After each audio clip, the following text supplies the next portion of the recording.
حضور صلی اللہ علیہ وسلم نے فرمایا تھا مجھے 6 باتوں میں فوقیت دی گئی. 6 باتوں میں انبیاء پر فوقیت ہے، یعنی وہ چیزیں انبیاء کو نہیں دی گئیں. تو ان 6 باتوں میں ایک بات کیا تھی؟ ایک بات یہ تھی کہ حضور نے فرمایا کہ نصرت بالرعب، کہ میری جو مدد کی گئی ہے وہ رعب سے مدد کی گئی ہے.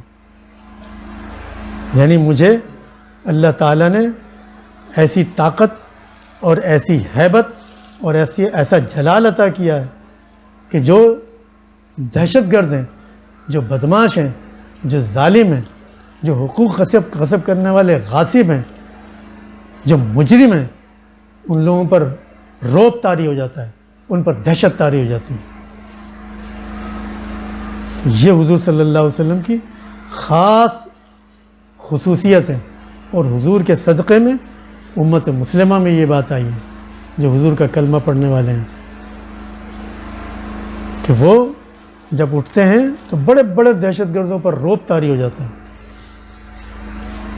اللہ تعالیٰ نے مسلمانوں کو پیدا ہی اسی لیے کیا ہے. اور یہاں پہ صرف مسلمان نہیں، مسلمات کا بھی ذکر ہے. مسلم ہوں یا مسلمات ہوں، مومنین ہوں یا مومنات ہوں، یعنی ایمان والے ہوں یا ایمان والی ہوں. اس میں بھی یہی باب افعال، اور باب افعال میں جب وہ ناؤن بنتا ہے، اسم بنتا ہے، تو کیا ہوتا ہے؟ وہ مفعل بنتا ہے.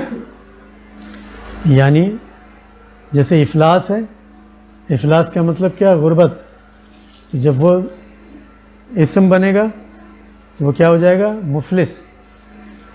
یعنی وہ اس کے اندر افلاس پیدا ہو جاتا ہے، اس کے اندر غربت آ جاتی ہے. کیوں آ جاتی ہے؟ اس لیے کہ اس کے پاس جو دولت تھی وہ نکل گئی. فلس کہتے ہیں دولت کو. فلس کس کو بولتے ہیں؟ پیسے کو. فلس. جب وہ دولت کو اپنے تقسیم کر دیتا ہے، جب وہ دولت سے اپنے کنارہ کشی اختیار کر لیتا ہے، یا دولت کو لات مار دیتا ہے یا پھینک دیتا ہے، تو کیا ہو جاتا ہے؟ اس کے اندر افلاس آ جاتا ہے اور وہ مفلس بن جاتا ہے. تو وہ یعنی دولت کو اس نے ٹھوکر مار دی، دولت کو لٹا دیا، اس نے ضائع کر دیا اس نے دولت کو، یوں بھی کہہ سکتے ہیں آپ، کیونکہ دولت کوئی اچھی چیز تو نہیں ہے نا. دولت کا ارتکاز، دولت جمع کرنا، یہ کوئی اچھی بات تو نہیں ہے.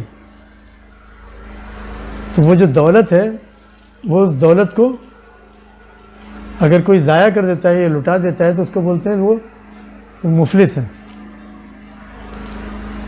یعنی اس نے اپنی دولت ضائع کر دی یا لٹا دی. اسی طرح امن ہے. امن کس کو بولتے ہیں؟ جس میں سلامتی ہو. اسی طرح سلم ہے. سلم کس کو بولتے ہیں؟ جس میں سلامتی ہو. امن کس کو بولتے ہیں؟ جس میں سکون ہو یا اپنے پروٹیکشن ہو، محافظت ہو. اگر وہ چیز کوئی انسان اپنی داؤ پر لگا دے، یعنی اس کو لٹا دے، اپنی سلامتی کی پرواہ نہ کرے، تو وہ کیا کہلائے گا؟ وہ مسلم کہلائے گا. جیسے فلس کو داؤ پہ لگا دیا، وہ مفلس ہو گیا. جس نے سلامتی کو داؤ پہ لگا دیا وہ مسلم ہو گیا. جس نے امن کو داؤ پہ لگا دیا وہ مومن ہو گیا. تو یہ جو مومن ہوتے ہیں، یہ داؤ پہ اپنی سلامتی کو کیوں لگاتے ہیں؟ حالانکہ ہر شخص چاہتا ہے کہ میرے پاس سلامتی ہو، میرے پاس امن ہو، یا ہر شخص چاہتا ہے میرے پاس دولت ہو. لیکن یہ کیوں اپنی سلامتی کو داؤ پہ لگا دیتے ہیں؟ یہ کیوں اپنے لیے غربت کو پسند کر لیتے ہیں؟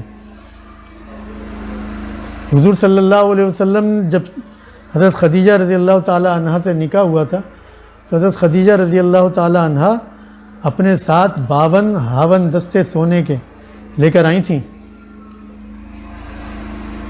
یعنی حضور صلی اللہ علیہ وسلم اتنے دولت مند ہو گئے تھے اپنی زوج کی وجہ سے.